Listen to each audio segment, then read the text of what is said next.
Bonjour à toi et bienvenue pour cette météo énergétique. Alors ce sera une météo énergétique cette fois-ci et pas une météo transmission.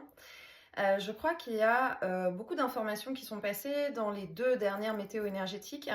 Et puis il y a aussi beaucoup d'informations qui sont passées dans le live de vendredi. Et je sais qu'il y a aussi des personnes qui suivent les deux sur le compte Instagram et sur la chaîne YouTube. Et je pense que trop d'informations tue l'information parce qu'on a quand même besoin de temps et on a besoin de conscientiser les choses. Et c'est vrai qu'on est déjà surchargé, hein, on est surchargé avec l'énergie, surchargé, sursollicité avec les informations en permanence. Donc là, je crois que c'est un peu plus soft. Ça correspond aussi à ce que je vais vous expliquer sur cette météo énergétique. Alors, ces derniers jours, ça a beaucoup, énormément secoué. Que dire de la fatigue? C'est plus de la fatigue, hein, c'est de l'épuisement. Il y a vraiment beaucoup de personnes qui sont au bout du rouleau, quoi. Il y a cet épuisement physique, cette fatigue qui est intense. Il peut y avoir eu des symptômes aussi assez importants, hein, au niveau du corps physique.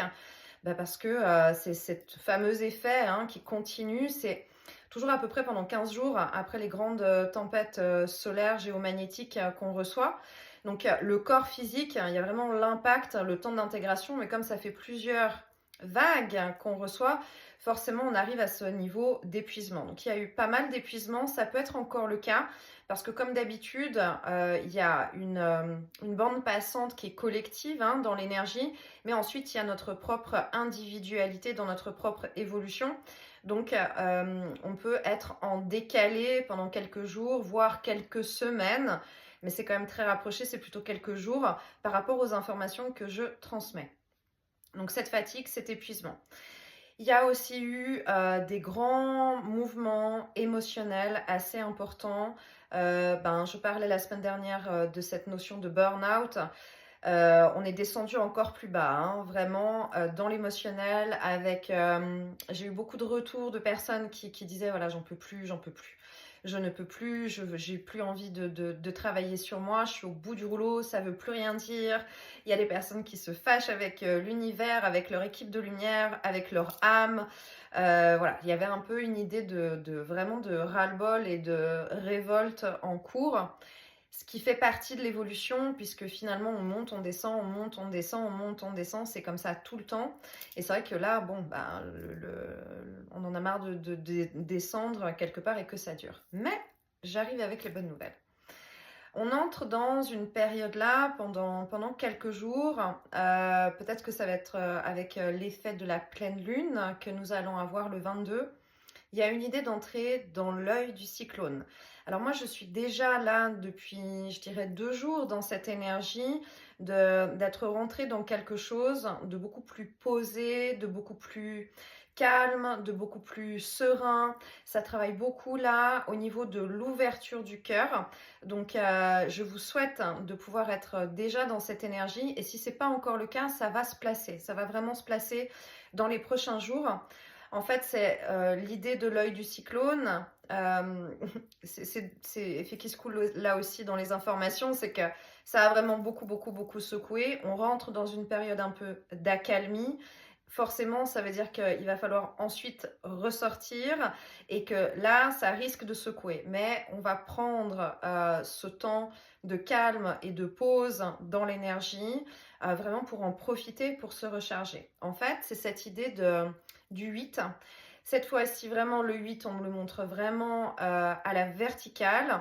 Et ce qui se passe dans ce temps d'accalmie, c'est qu'on est vraiment complètement connecté que dans l'instant présent. Et ça fait un bien fou parce que dans cet instant présent, il n'y a pas de mental qui est en train de refaire du passé ou qui est en train de se projeter dans l'avenir. C'est vraiment là complètement énergétique. Donc même si c'est pas quelque chose qui nous ressemble particulièrement ou qu'on a tendance à avoir facilement du mental qui part, en fait là pas du tout. Il y a vraiment quelque chose qui se pose dans la verticalité. Ce qu'on me montre aussi, c'est les bouteilles d'Orangina. C'est un peu ce qu'on a vécu. Les bouteilles d'Orangina où on doit secouer pour avoir la pulpe parce que la pulpe est au fond. Et en fait, c'est comme si ce 8, tout d'un coup, s'était retourné. Alors, peut-être que c'est quelque chose que vous avez pu connecter en rêve, en sortie astrale, en sensation, en vécu là dans la matière avec des mots, avec des conversations qui peuvent venir des autres. Une idée d'être un peu tombée sur la tête. Je fais un petit clin d'œil à une de mes consultantes. Il y a quelque chose qui se retourne en fait. Il y a vraiment quelque chose qui se retourne dans l'énergie.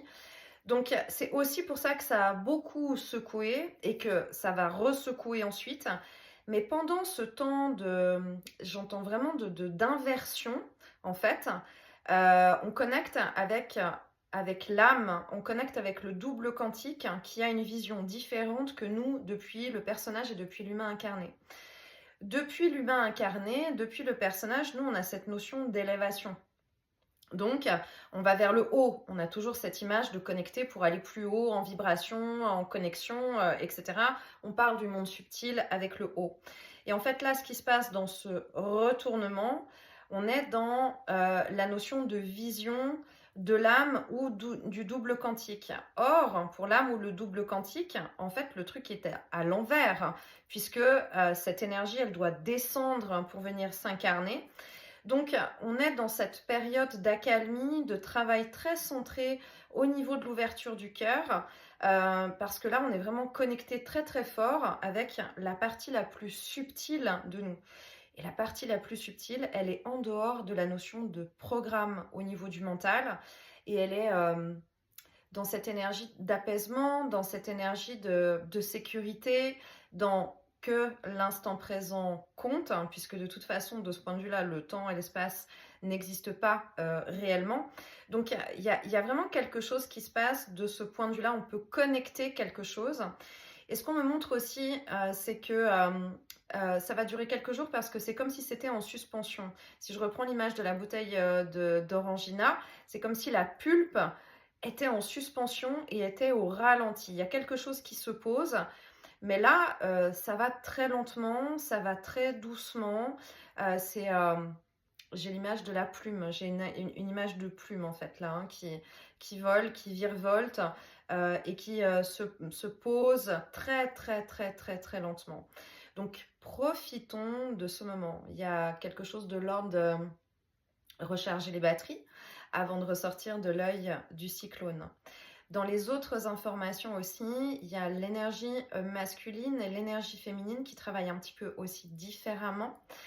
L'énergie masculine, il y a une idée de connexion, de reconnexion ou d'acceptation, vraiment d'être dans l'émotionnel. Il y a quelque chose qui lâche du point de vue justement du programme, du mental. Il y a quelque chose qui se passe au niveau de l'ouverture du cœur. Alors, pour certaines énergies masculines, ça peut être assez puissant, hein. Ça peut vraiment remuer beaucoup au niveau de l'émotionnel, parce que c'est pas le système habituel, hein, c'est pas la programmation habituelle. Mais là, il y a vraiment quelque chose qui lâche pour accueillir plus de douceur, plus de souplesse, plus de rondeur, hein, quelque part dans l'énergie, avec moins cette idée d'aller au front comme ça, mais plus quelque chose de posé dans l'acceptation, dans la conscientisation peut-être. Tandis que l'énergie féminine, elle, il y a une énergie qui s'oppose de solidité et de densité, de socle en fait, intérieur, comme s'il y a quelque chose de vraiment très solide, alors que d'habitude, l'énergie féminine, elle a plutôt tendance à être très facilement bousculée par l'émotionnel, le sien, mais aussi l'émotionnel des autres, par les énergies, par beaucoup de choses dans les conscientisations, parce que là, on a vraiment travaillé en profondeur sur tout ce qui va être au niveau des programmations, des mémoires, du karmique, etc. Mais là, il y a quelque chose vraiment de très solide qui se pose, qui est vraiment un socle. Il y a une idée de marche en fait, de marche supplémentaire, de solidité supplémentaire, d'assise. Voilà, c'est vraiment ça que j'ai, c'est d'assise. Il y a quelque chose de connecté, de peut-être plus profond aussi, en connexion avec la terre, au niveau de l'ancrage qui a pu être tellement difficile à retrouver pour trouver une certaine stabilité.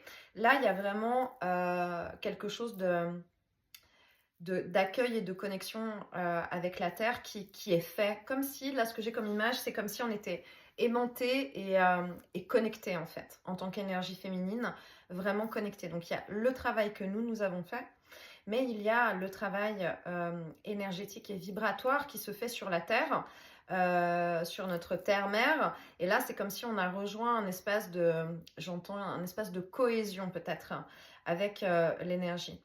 Peut-être c'est aussi cette idée de pouvoir être là plus solide pendant que l'énergie masculine peut être un peu secouée, ballottée là dans l'émotionnel. Il y a un peu une idée du bateau qui va être qui est un peu secoué dans la tempête, hein, où il peut y avoir des grands rouleaux. Alors, on a tous ces deux énergies en nous, hein. Donc il y en a toujours une qui est plus prononcée que l'autre. Ça peut être pour autant aussi très équilibré. Donc il y a des moments donnés où on peut ressentir plus quelque chose, mais j'ai plus l'impression que c'est très découpé. Donc ce serait peut-être plus 24-48 heures à ce moment-là dans une énergie, quelque chose qui connecte, et puis ensuite une autre énergie qui vient se placer pendant quelques jours. Il n'y a pas tellement, c'est pas très rapide parce qu'il y a vraiment ce truc de suspension avec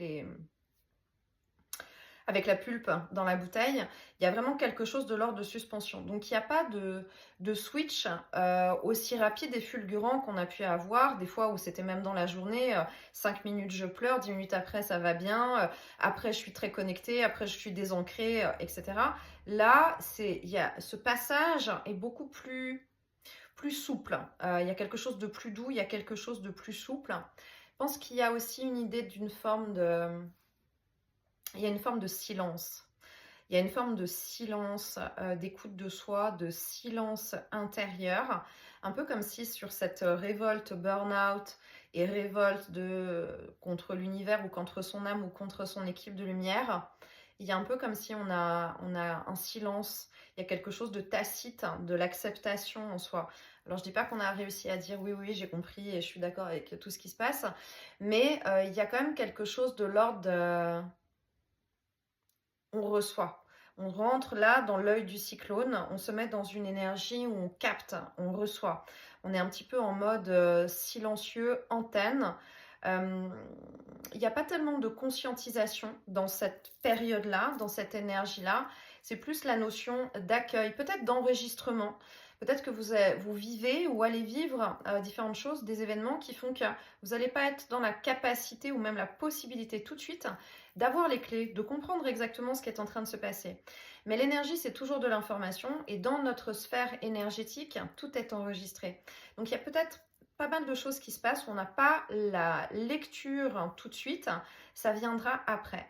Mais c'est comme si là, on est d'abord au centre de soi, au centre de cette sphère et il y a quand même cette énergie des différents événements là qui se retrouve très à l'extérieur. Il y a une certaine distance quand même qui s'installe. Je pense que c'est pour qu'on puisse récupérer. Peut-être que c'est pour qu'on puisse être plus préparé ou mieux armé, c'est le mot qui vient, sur la suite là des énergies de juillet et d'énergie d'août où il y a une énergie comme ça qu'on doit incarner pour l'instant d'une espèce de sagesse, d'un savoir intérieur et d'une espèce de sagesse parce qu'il y a beaucoup d'agitation, il va y avoir beaucoup d'agitation et il y a une idée de contrebalancer en fait. Ce qu'on me montre c'est aussi de faire un espèce de contrepoids dans cette agitation et d'incarner quelque chose de très serein. Alors c'est totalement évidemment l'inverse de ce qui se passe à l'heure actuelle voilà, dans les différents événements sur la planète.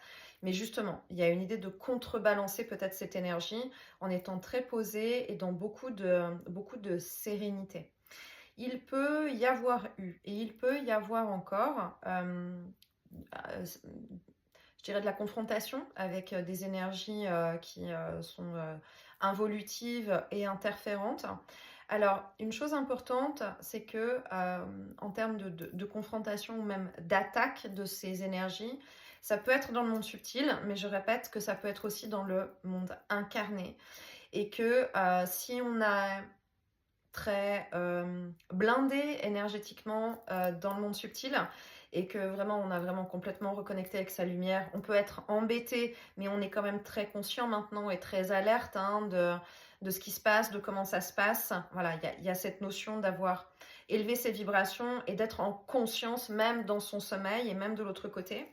Donc, il peut y avoir aussi des personnes autour de nous qui peuvent servir en fait de pont. J'aime pas trop dire dans ces cas-là de portail pour pas faire de mélange avec les portails organiques.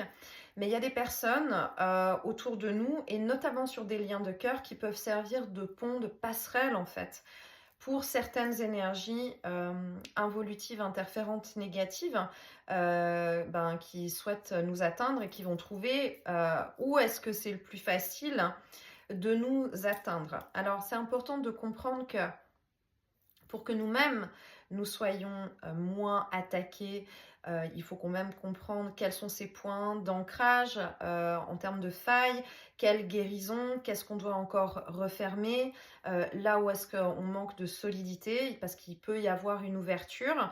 Il faut être en conscience que si on a justement un choc émotionnel, une colère, un gros chagrin par exemple, ben c'est là qu'il y a des grandes failles qui se créent. Donc il faut être conscient que là, dans ces moments-là, c'est prévu pour que une énergie interférente puisse venir rentrer dans notre espace. Donc quoi de mieux que de pouvoir se servir de personnes autour de nous avec qui nous sommes connectés au niveau du cœur. Il faut comprendre qu'il ne faut pas remettre en question les personnes. Alors oui, il y a des personnes qui vont être dans leur propre schéma, leur propre blessure, donc on ne peut pas tout accepter, on est bien d'accord.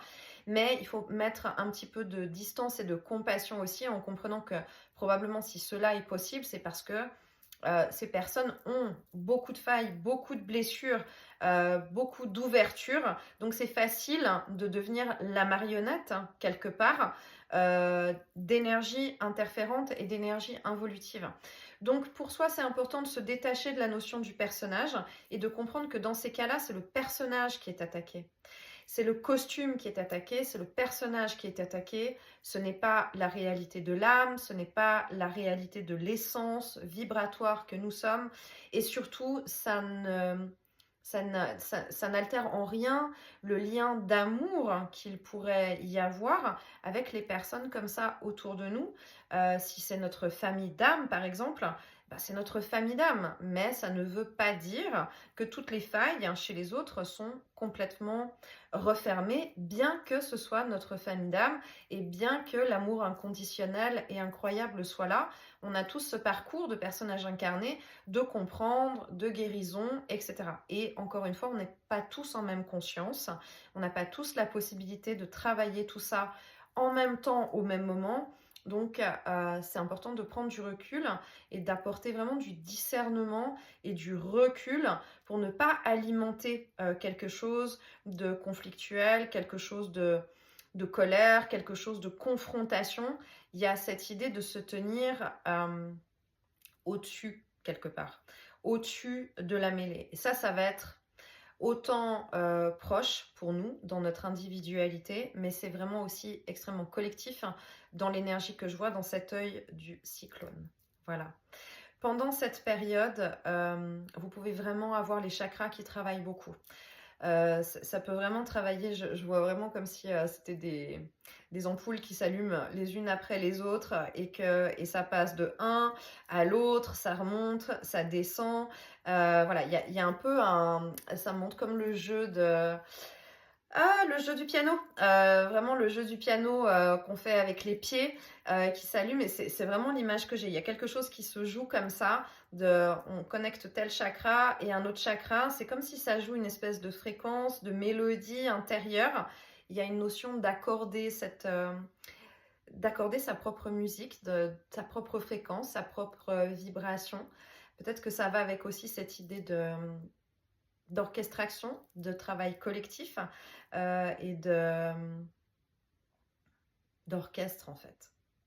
D'orchestre. J'ai déjà transmis ça plusieurs fois, mais là ça revient très clairement sur cette notion d'orchestre avec chacun son instrument.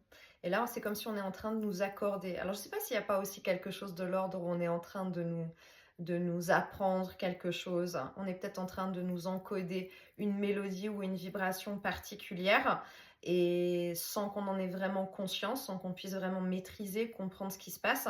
Mais c'est là en fait, ça se place. Il y a une idée de...